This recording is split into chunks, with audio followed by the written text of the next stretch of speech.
narrative out there saying how China's rise is a peaceful one. Well, just like when a Pokemon tries to perform certain moves, but there's a chance of it failing, China tries to peacefully rise, and oh no, it failed. Welcome, everybody. So, I don't know if you guys heard this on the news, but basically, the new Japanese prime minister, her name is Sanae Takaichi, right? She was saying some stuff about the CCP, in particularly regards to Taiwan. She basically, here, I'll pull up the original statement. She basically says that Japan, in the case of an invasion in Taiwan, will probably step in to help. So she basically said this. She said that a Chinese attack on Taiwan could amount to a survival threatening situation and trigger a potential military response from Tokyo. So obviously, this is a so-called red line for the CCP, right? And then the Chinese ambassador to this is in Osaka.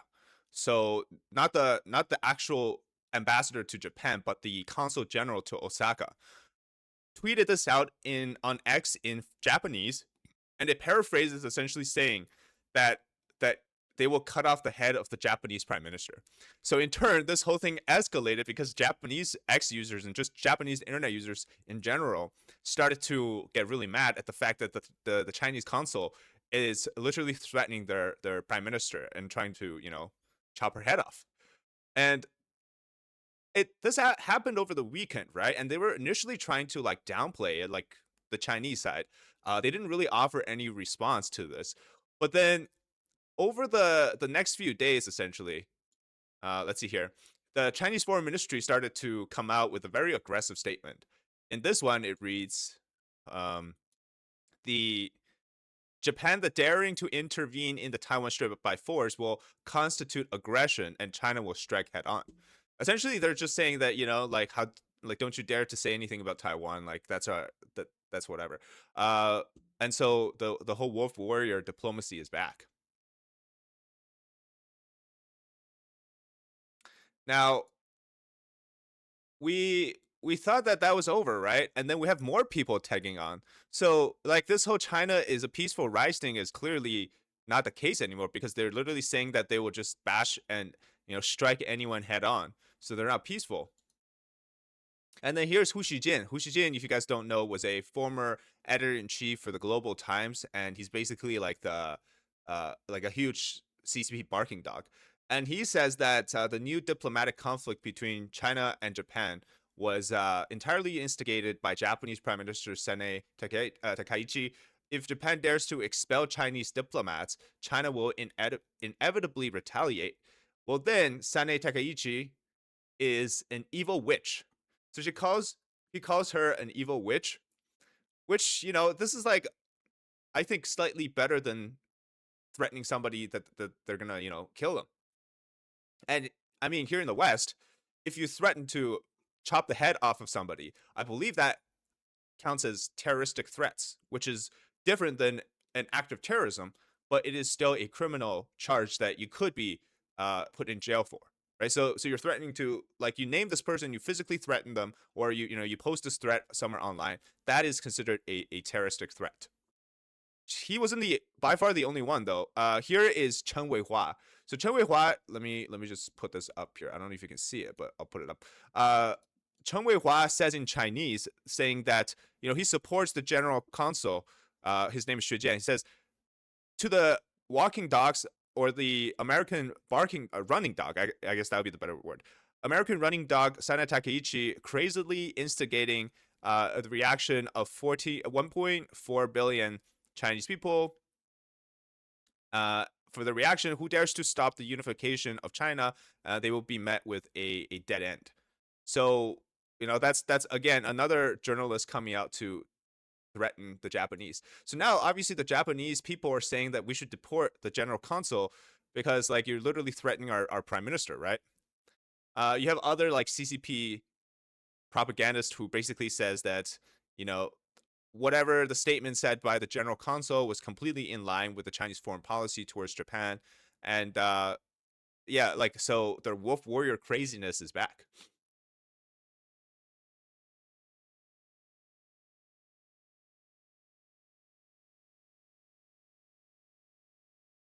Hello, everybody.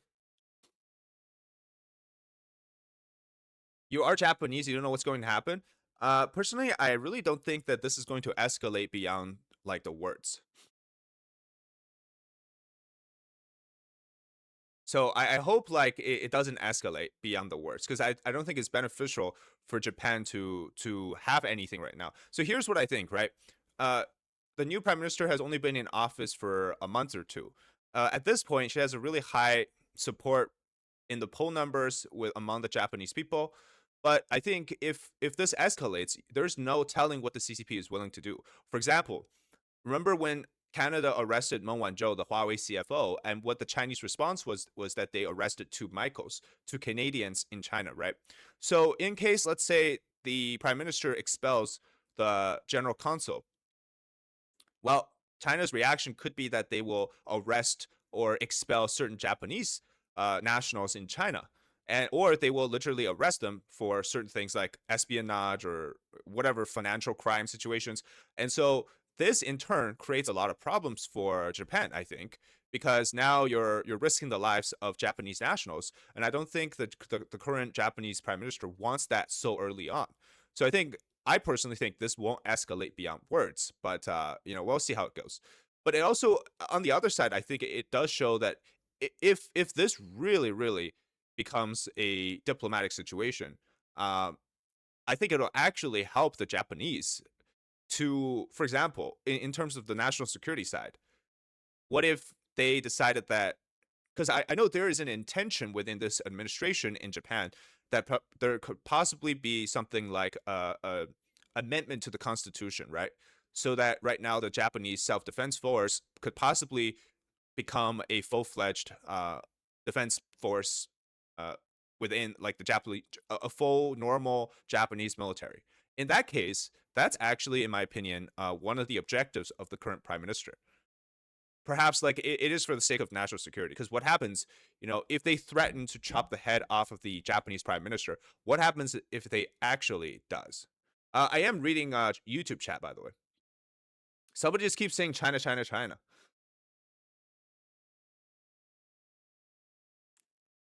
Well, they did kidnap the two Canadians, but it was called arrested for espionage charge.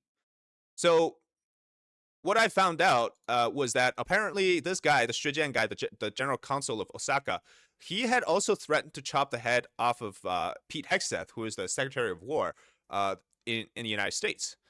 So here he says this. This is auto translated, but it was done in Japanese as well. It says, "You must never fall for the words of this war maker. The front line he is talking about is a sea of fire. The Taiwan issue is China's internal affair and a problem to be resolved by the Chinese people themselves. It has no relation to any other country, including the United States, and there is absolutely no room for intervention or interference from them.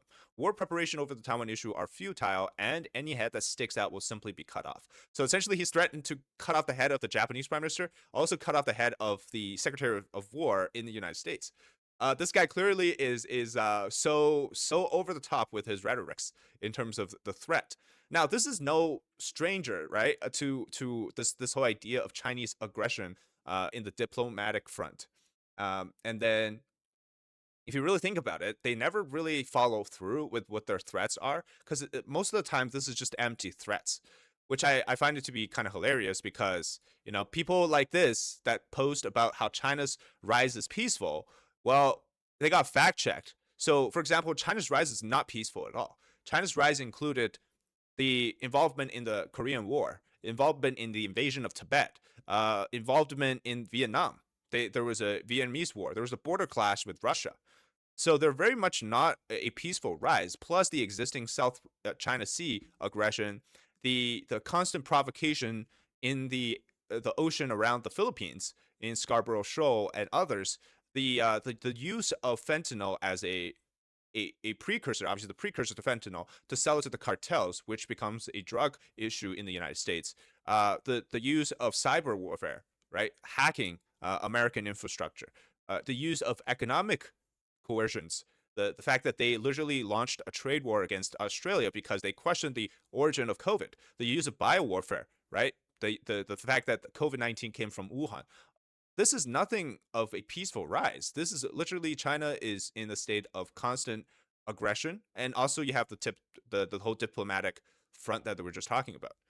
Now, I I, I really think like there's no reason for the CCP to do this right now because they're just coming off the heel of trying to play nice with the US. But I also think because they can't appear to be so weak in the eyes of the Chinese population, they have to stir something up. So this seems like their yearly, almost like their yearly blow up or yearly spaz out, that kind of thing.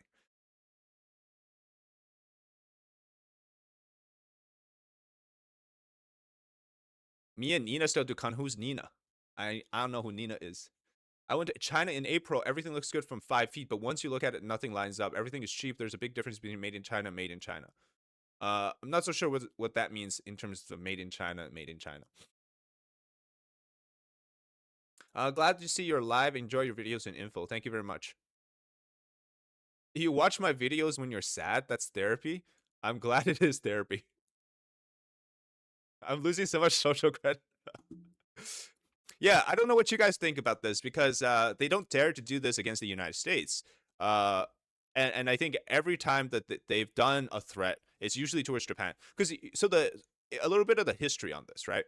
So diplomats in China, there's actually a great book on this. I forgot what the name was. Chinese diplomats book. It's called The Wolf Warrior. Oh yeah, China's civilian army.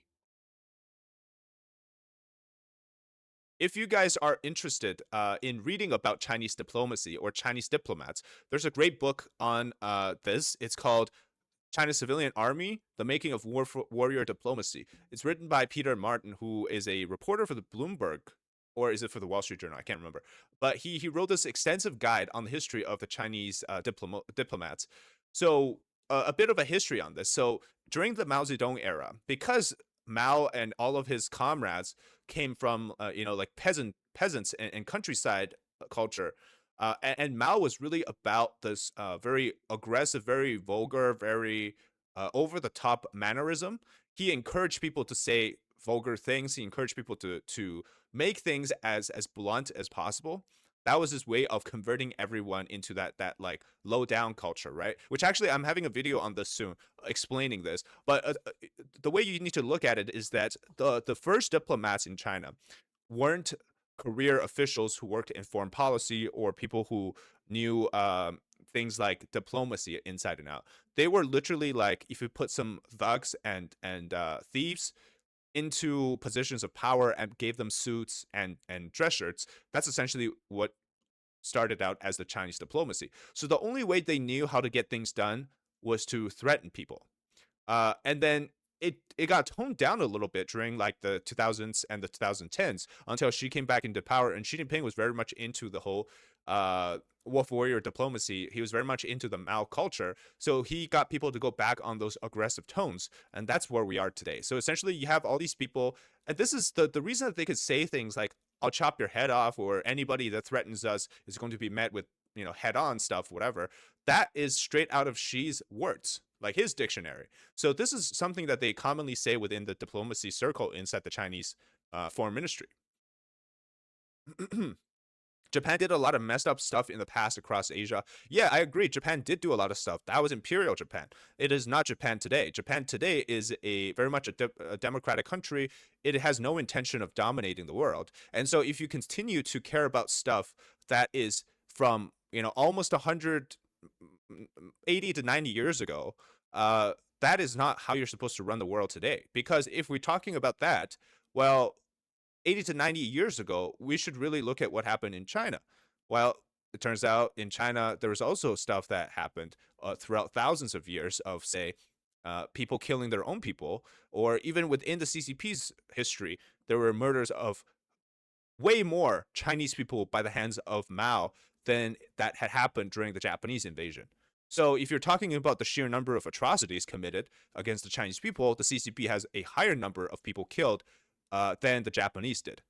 So if if there's any reason to argue for history, I think the Chinese people should actually be blaming the CCP much more.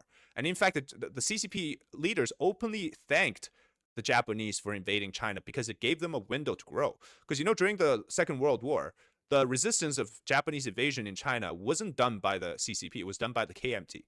And so while the KMT was defending China, the CCP was living up in the countryside, growing opium, and saving up their military forces to later on defeat the KMT. So if we're talking about who was really benefiting from the invasion, well, it turns out Mao Zedong was. Japan went from political empire to femboy empire. Chinese people should not forget the Nanking Massacre and Project 731 that Japan did China during World War II. Dude, okay, Nanking Massacre was bad. 731 was bad, but it doesn't mean that those are the only things that has happened to China in the past.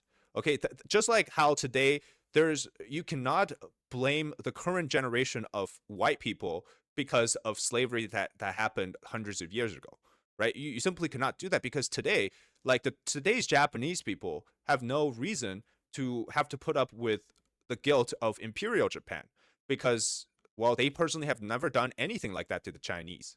And guess what? Japan actually tried to pay back in terms of the reparation on the invasion of China.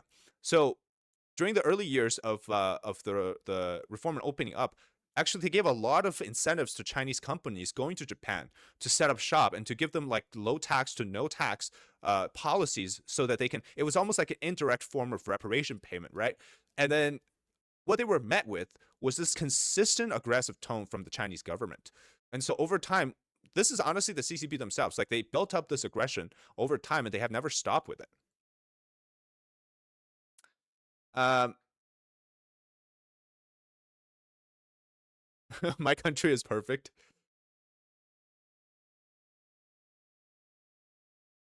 I'm not a chatty person. I just wanted to know I respect and enjoy your work. Contribute to shine the light on the corruption of the CCP. It's so important. Thank you.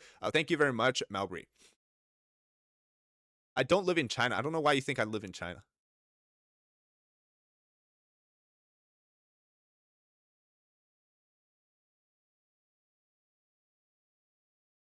Dude, by the logic of you needing to shun a country because of what they did in the past, I think we should all go back to the years of the let's go back to the Roman Empire at its peak. So does that mean we should stop? We should alienate Italy, and we should alienate Britain because yeah, like you guys mentioned, the UK, right? The British Empire was also doing some bad stuff. We should probably also cancel Belgium because King Leopold was doing some crazy stuff in Africa. We should also probably cancel, well, most of Europe, right? Western Europe, colonial Europe, France, Spain, Portugal, the Netherlands. Who else did all this? Denmark. Yeah, all those countries probably need to be canceled. We should also probably cancel China because China also was, but way before the colonial age, they were also doing some massive amount of slavery. In terms of they trafficked. Well, they bought slaves from Korea. We should also cancel Korea, by the way, because Korea one of the longest period of slavery in the history of the world. We should also cancel places like Africa because Africans were enslaving their own population to sell to other parts of the world. We should also cancel places like Egypt, the Middle East, because there was a lot of issues with slavery, killings, all of those things. The entirety of the Ottoman Empire. Probably also, I would say on the list is did I mention Korea? Yeah, I mentioned Korea. China needs to be canceled. All of Europe needs to be canceled. The Middle East needs to be canceled. Africa needs to be canceled. Australia probably needs to be canceled too. So every country, if you really think about it, going back to history, has had a period of terrible things done to them. Or did to others. So in that sense, we should just cancel the entire civilization of humanity because humans cannot move on from the past.